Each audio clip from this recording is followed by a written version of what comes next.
Big boss मराठीमध्ये captaincy टास्कमध्ये बोटीत बसून बाजूला करायचे कॅप्टन उमेदवार खेळाला सुरुवात होते आणि सगळेजण मोती जमा करायला लागतात.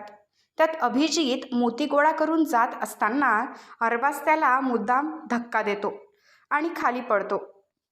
त्यामुळे अभिजितच्या पायाला जखम होते.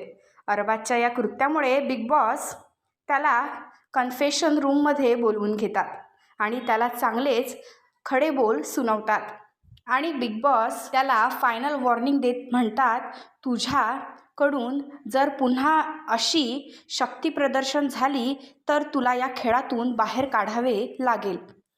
त्यामुळे अरबाज कन्फेशन रूममध्ये रडू लागतो. शक्तीच्या वापरामुळे टीम एला आता चांगलीच शिक्षा भोगावी लागणार आहे. तुम्हाला काय वाटतं, अरबाज घराबाहेर जावा की त्याला त्याबद्दल शिक्षा व्हावी? तुमचं मत कमेंट करून नक्की सांगा.